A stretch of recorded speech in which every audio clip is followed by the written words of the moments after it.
Assalamualaikum warahmatullahi wabarakatuh. Perkenalkan, kami dari kelompok 3 akan mempresentasikan hasil diskusi kami tentang pemeriksaan diagnostik selama masa kehamilan dan TOJ yang beranggotakan saya sendiri, Norma Amelia, Airani Lestari, Firda Sultan, Gilang Sapitri, Elsa Paujiah, dan Yulianti.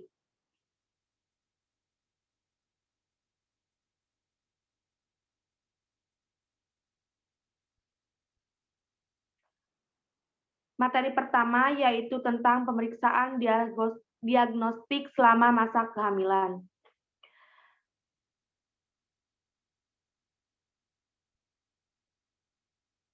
Pemeriksaan diagnostik adalah pemeriksaan klinik screening respon individual,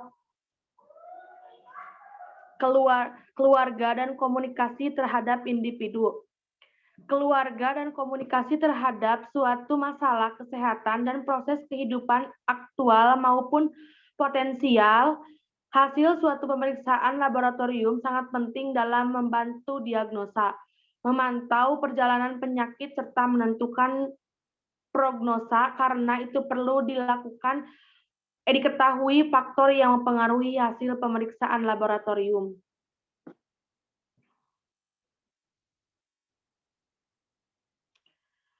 Pada pemeriksaan diagnostik tersebut ada beberapa pemeriksaan, di antaranya pemeriksaan fisik, pemeriksaan laboratorium, dan pemeriksaan penunjang. Untuk pemeriksaan fisik akan disampaikan oleh saudari Firda Sultan. Kepadanya dipersilahkan.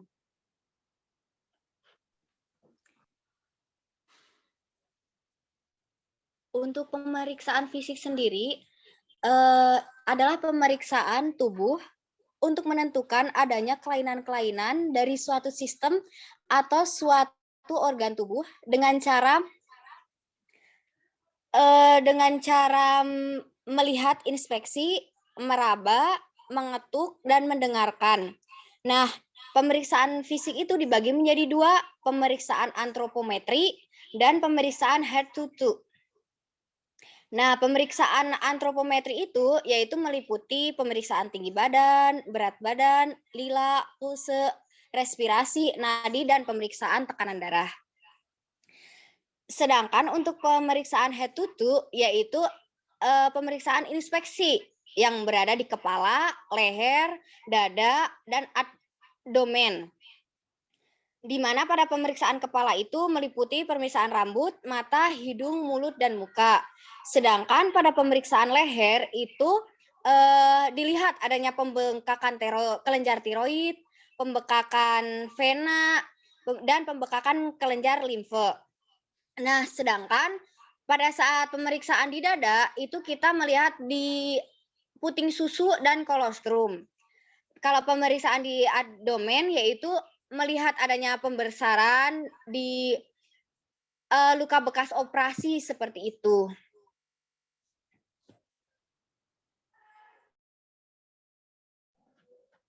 Untuk yang selanjutnya yaitu pemeriksaan laboratorium. Pemeriksaan ini meliputi tes urin dan tes darah. Kedua tes ini sama-sama mencari adanya HCG di dalam sampel yang diambil. Perbedaannya, tes darah dilakukan di rumah sakit, sedangkan tes urin bisa dilakukan di rumah sendiri. Nah, untuk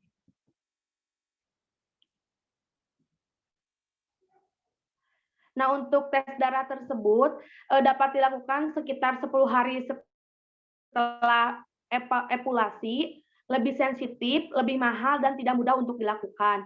Ada dua jenis tes darah untuk memeriksa kehamilan, yaitu kualitatif, yang hanya akan menunjukkan apakah ada HCG atau tidak.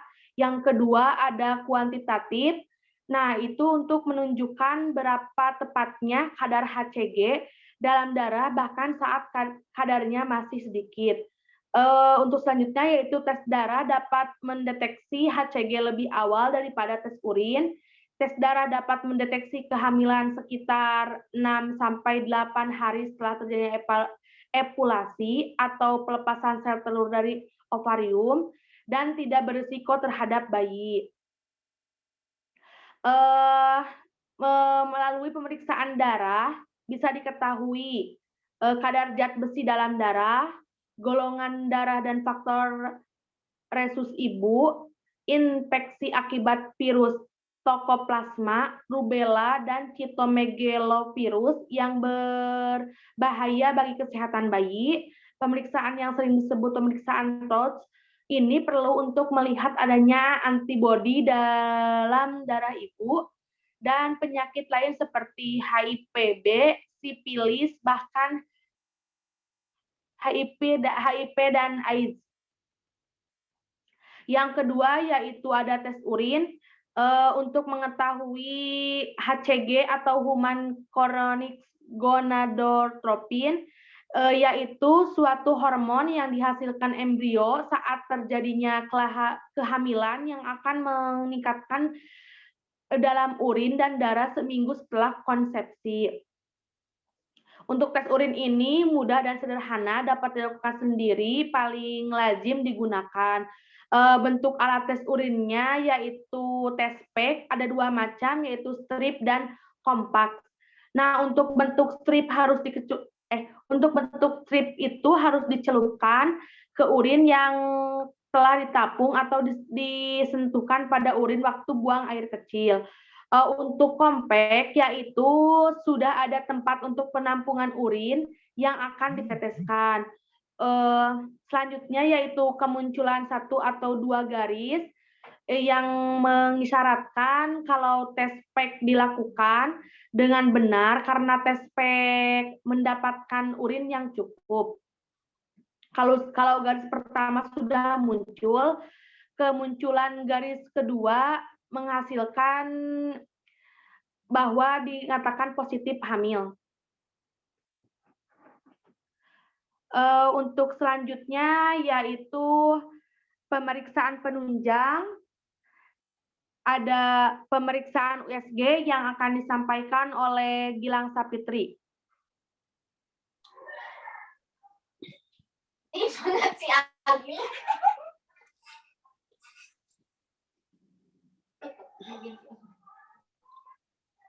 Selanjutnya pemeriksaan USG, ultrasonografi.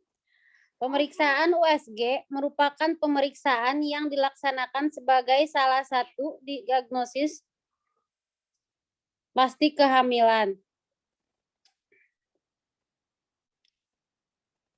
Danges on camera dak. Sararian ngomongkan aing. Gambaran yang terlihat yaitu adanya rangka janin dan kantong kehamilan. Pemeriksaan USG tidak menimbulkan bahaya bagi ibu maupun bayi. Kemungkinan efek merugikan tersebut sudah sering diteliti dan terbukti tidak pernah ditemukan masalah. Ultrasonografi adalah pemeriksaan yang memberikan hasil gambar tentang janin atau embrio yang sedang berkembang di dalam perut ibu hamil secara aman, praktis, dan hasil cukup akurat. Sudah sejak 1961, USG digunakan dalam dunia kedokteran kandungan. USG menggunakan gelombang suara yang diperlukan untuk membentuk gambaran bayi di layar komputer yang aman untuk bayi dan ibu. Ada 2 teknik dalam pemeriksaan USG, yaitu pemeriksaan USG transabdominal dan pemeriksaan USG transvaginal.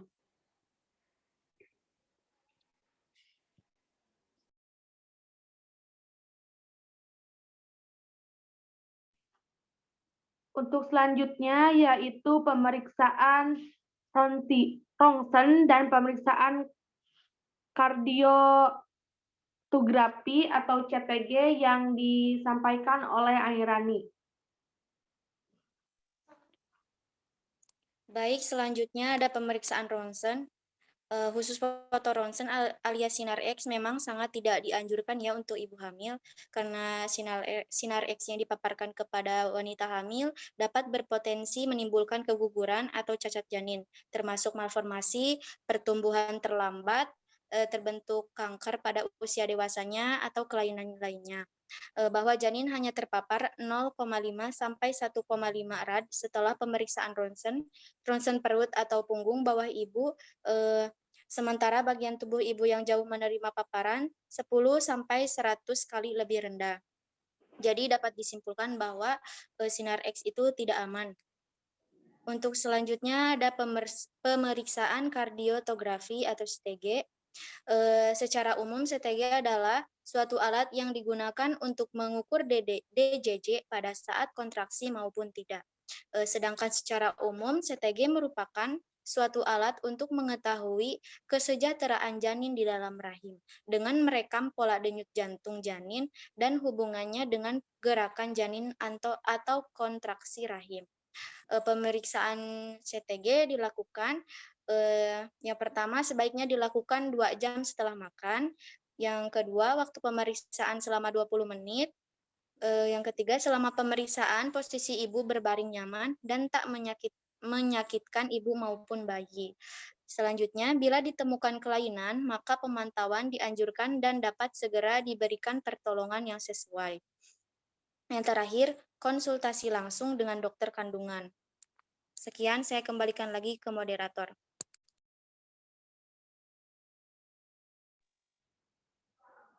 Untuk selanjutnya yaitu akan disampaikan oleh Elsa tentang materi kedua, yaitu tentang TORCH.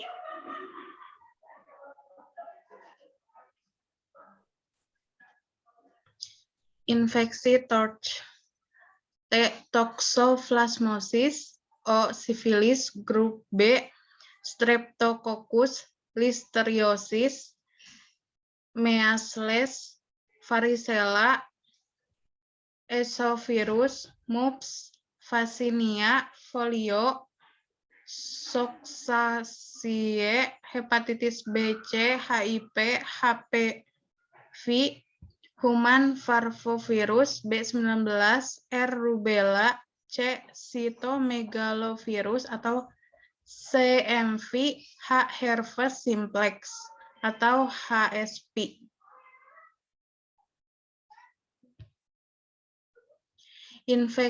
Infeksi TORCH merupakan beberapa jenis infeksi yang bisa dialami oleh wanita yang akan ataupun sedang hamil. Infeksi ini dapat menyebabkan cacat bayi akibat adanya penularan dari ibu ke bayi pada saat hamil. Infeksi TORCH pada wanita hamil seringkali tidak menimbulkan gejala atau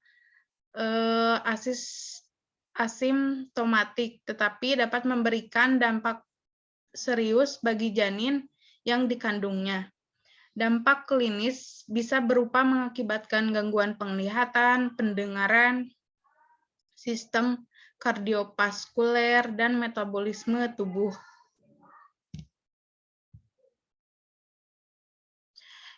Untuk infeksi TORCH ini menyebabkan yang pertama ada keguguran, kelainan kongenital, fetal hydrops, kematian janin, spartus prematurus, KPD pada kehamilan preterm.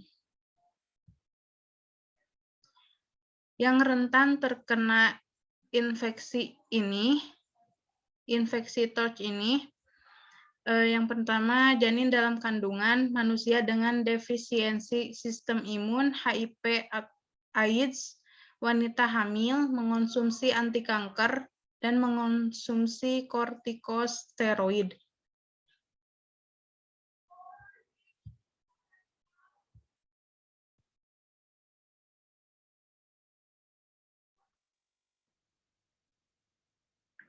Untuk selanjutnya yaitu akan disampaikan oleh Yulianti.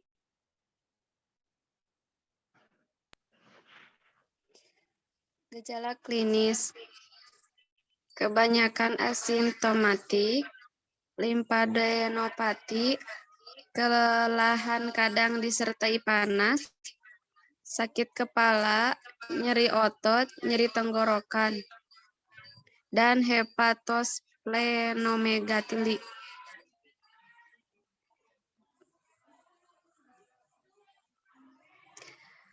Untuk penanganannya, tujuan dari penanganan menurunkan insidensi dan derajat kelainan kongenital.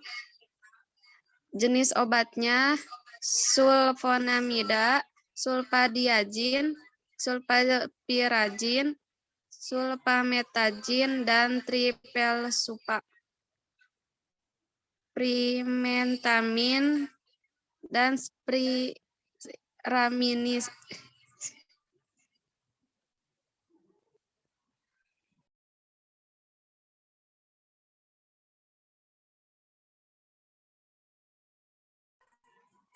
Untuk pencegahannya, jangan biarkan kucing berkeliaran, beri makan dengan makanan yang dimasak.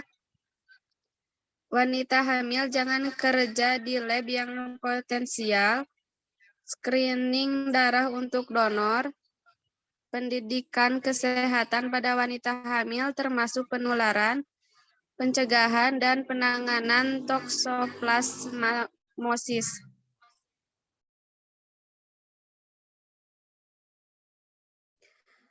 Untuk kesimpulannya, infeksi TORCH selama kehamilan dapat menyebabkan cacat bayi akibat adanya penularan dari ibu ke bayi pada saat hamil. Dampak terinfeksi TORCH mengakibatkan gangguan penglihatan, pendengaran, sistem kardiovaskuler, dan metabolisme tubuh.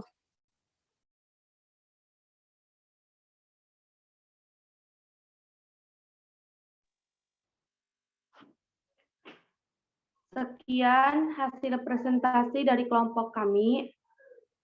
Mohon maaf bila ada kekurangan dan kesalahannya. Wassalamualaikum warahmatullahi wabarakatuh.